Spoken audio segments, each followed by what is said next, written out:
भारत की राजनीति में एक छोटे से राज्य का चुनाव पूरे देश की सत्ता को हिला चुका है और आज फिर ऐसा ही माहौल बन रहा है।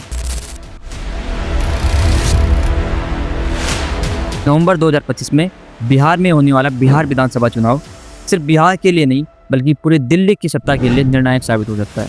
क्या ये चुनाव मोदी सरकार की तीसरी टर्म को खत्म कर देगा या बीजेपी सरकार एक बार फिर अपनी पकड़ मजबूत रख पाएगी? ये कहानी को समझते हैं शुरुआत से अंत तक।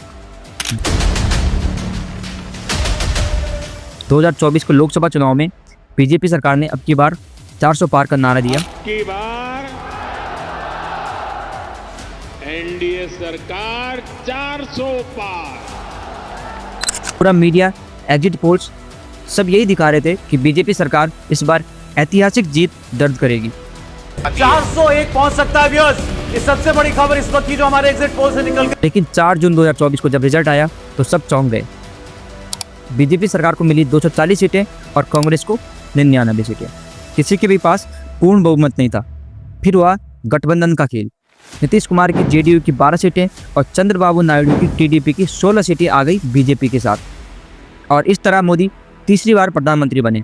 Modi has taken the oath of office and has been sworn in for a third term as India's prime minister. लेकिन यह सरकार इस बार रिस्क पर खड़ी सरकार है। यहाँ थी एक गठबंधन की सरकार और यहाँ से शुरू होती कहानी की असली टेंशन। बिहार की विधानसभा में 243 सीटें हैं। वर्तमान में एनडीए के पास 125 सीटें हैं, जिसमें बीजेपी के पास 74 सीटें और जेडीयू के पास 43 सीटें हैं।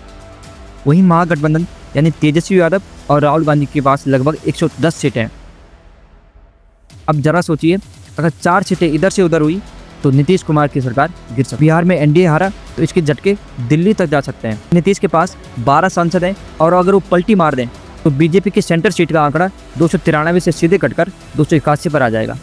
अब कल्पना कीजिए, अगर बिहार में महागठबंधन जीत जाता है तो नीतीश कुमार आएंगे तेजस्वी यादव और कांग्रेस के साथ। रिपोर्ट्स के मुताबिक राहुल गांधी उन्हें बिहार का मुख्यमंत्री बनने का ऑफर दे सकते हैं, तो बदले में वो कांग्रेस को सेंटर में सपोर्ट कर सकते हैं। अगर ऐसा हुआ तो मोदी सरकार बहुमत खो सकती है। अब आते हैं चंद्रबाबू नायडू, जिनके पास है 16 सीटें। अगर वो कांग्रेस को झुकते हैं तो मोदी सरकार की सीटें गिरकर 265 तक पहुंच सकती है, और इतनी संख्या में तो कोई भी सरकार खतरे में होती है। अब आप सोचेंगे कि क्या सिर्फ ये कल्पना है?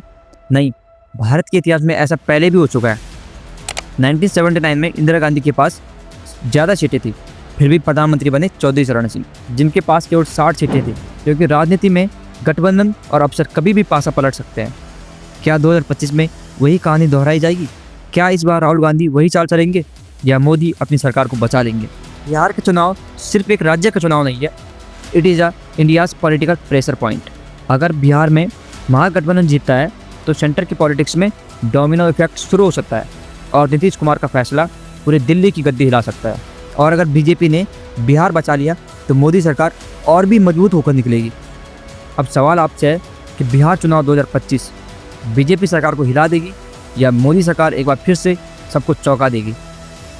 और कमेंट में बताइए। अगर आपको ऐसा न्यूट्रल और डीप पॉलिटिकल एनालिसिस पसंद है तो इस वीडियो को लाइक, शेयर और चैनल सब्सक्राइब करना न भूलें। और मिलते हैं अगली वीडियो में, तब तक के लिए जय हिंद।